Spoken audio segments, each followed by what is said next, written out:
the hype for Activision's online juggernaut has been unavoidable, the Wii version of Call of Duty Black Ops was kept tightly under wraps before launch. Now that it's been declassified, should you hold Black Ops to the same high standards as you did its predecessor on Nintendo's hardware? Or should this chapter be blotted out from the history books?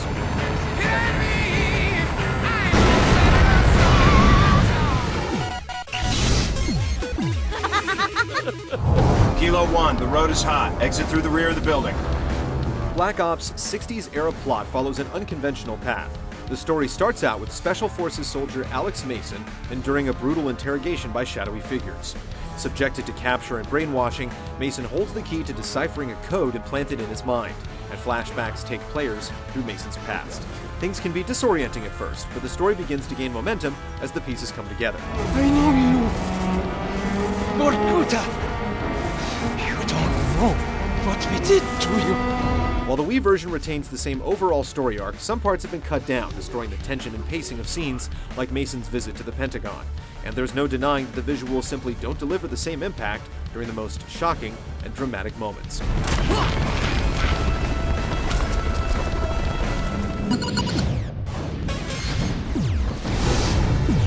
Allow me to introduce the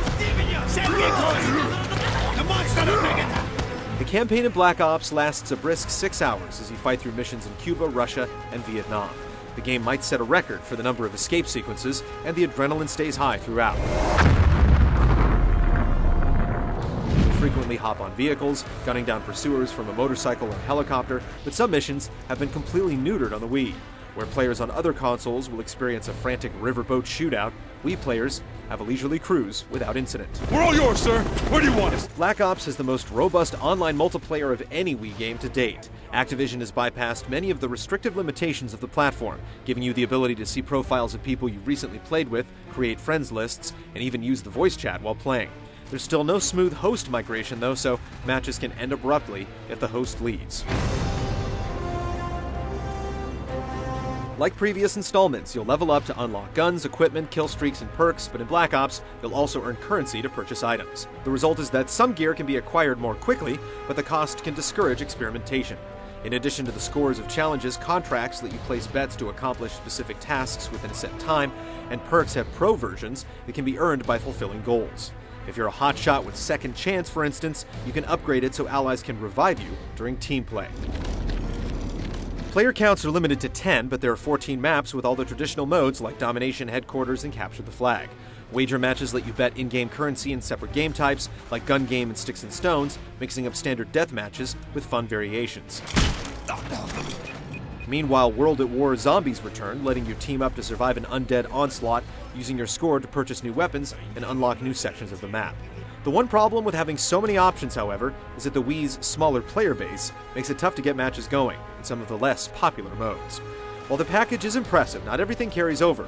Kill cams, camera spikes, and the theater are all missing, so you won't be able to bask in the glory of your exploits. Extra modes like Ground War and Dead Ops are absent, several kill streaks like the Chopper Gunner have been omitted, and the game has only one zombie level. Given that there are plans for DLC, we'd be disappointed if any of the modes left out show up with an additional price tag.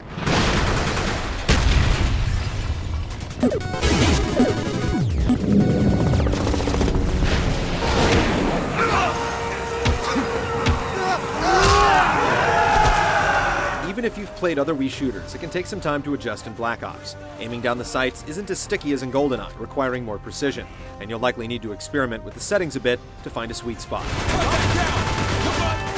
He's down! The battlefield is meant to be a chaotic place, but Black Ops suffers from unclear direction throughout the campaign. At one point, it's too easy to overlook the detonators you're supposed to pick up as another marker urges you to follow someone. Objectives sometimes lack visual cues, and verbal callouts can be easy to miss if you're distracted with immediate danger. They closed our right flank! Take that fire! Adding to this confusion, there are also times when enemies can't be harmed until you walk through some invisible trigger, causing you to waste a clip on a guy who can't be hurt. There's not as much feedback when you're dangerously low on health, so death can come unexpectedly, and there's no death animation, just a jarring black or white screen.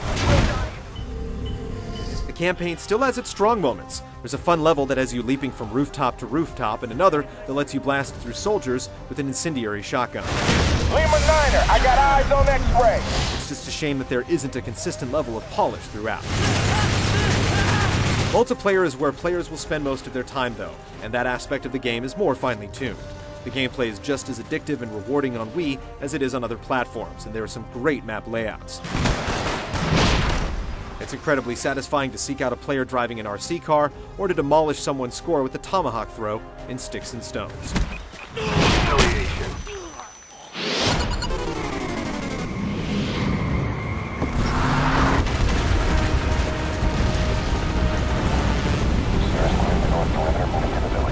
In more limited situations, it's impressive how closely Treyarch replicated Black Ops for the Wii. Side by side, many scenes follow the same exact structure, offering a comparable experience. However, there's not as much attention to detail as you'd see on games tailored to the Wii. Instead of being rendered in the Wii engine, many cutscenes are just horribly compressed recordings from other versions. The game lacks lighting and texture effects, and open areas can look bland and muddy. At times, it's implied that a fierce firefight is raging at a certain locale, but upon inspection, there's simply nobody there. The execution is often sloppy as well. You'll come across enemies that are frozen or get stuck in geometry, random graphical flaws like a pile of sandbags improperly connected to a trench wall, or a character's hands resting halfway through a desk in a major cutscene occur much too frequently. The campaign definitely looks rushed, but as with the rest of the game, the presentation still holds up quite well online.